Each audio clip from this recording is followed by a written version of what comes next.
আমরা মদ হারাম হওয়ার কথা জানি। কয়টা স্টেপে হারাম হয়েছিল মদ?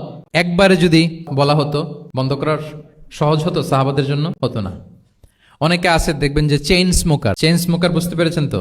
মানে অনেক সিগারেট খায়, লেটসে দিনে 10 থেকে 15টা খায়। তো যে চেইন স্মোকার, আপনি যদি বলেন যে এটা হারাম, আজকেই তোমার বাদ দিতে হবে, হারাম, এটা খাইতে পারবে না, পারবে? ও দুনিয়া সব বাদ দিতে পারবে, সিগারেট বাদ দিতে পারবে না।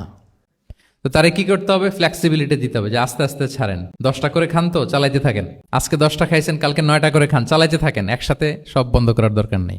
তারপরের সপ্তাহে 8টা করে খান, এরপরের সপ্তাহে 5টা করে খান, অল্প অল্প করে অবশ্যই সে কমাতে পারবে।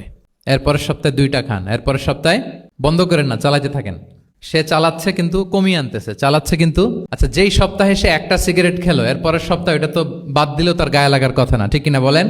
যেই সপ্তাহে কয়টা খেলো, এটা তো স্যাক্রিফাইস করা যায়, কিন্তু 10টা থেকে 0-তে আসা সহজ না। তাহলে গ্রাজুয়ালি আমরা এই ভুলটা করি। অনেকের নতুন করে আল্লাহ তাআলা রিয়েলাইজেশন দিয়েছেন, নতুন দিনে আসছে, দিনে ফিরছে, মানে প্র্যাকটিসিং হতে চায়। এখন আপনি তারে পাইয়া এমন নিয়ম কানুন দেখাচ্ছেন, বেচারা তো বলে আগে যা ছিলাম ওইটাই ভালো ছিলাম। এরকম হয় না অনেক সময়? হ্যাঁ, ধরেন যে কোনো একজন নারী, সে হয়তো পর্দা মেনটেন করে না, একটু হিপ হপ স্টাইলে চলাফেরা করে। তো সে ভাবলো যে না, আমি তো অনেক ভুল করে ফেলছি, আমি সংশোধন হব, আমি প্র্যাকটিসিং হতে চাই। তা এখন যখন সে আপনার কাছে আসছে নাসিহাত নেওয়ার জন্য, আপনি যদি বলেন যে তোমার এই করতে হবে, বোরকা ঝুলাইতে হবে, হাত মোজা, পা মোজা, পারবে? এ বলবে আগে যা ছিলাম ভালোই ছিলাম। তাকে একটু একটু করে বোঝাতে হবে, মানে এই হেজাব এটা কেন, হ্যাঁ, কাভারিং আওরা এটা কেন, কেন এটা করতে, এটা বেনিফিটটা আগে বুঝালেন। যে Islam consider women as a queen, নারীকে ইসলাম কি হিসেবে কনসিডার করে?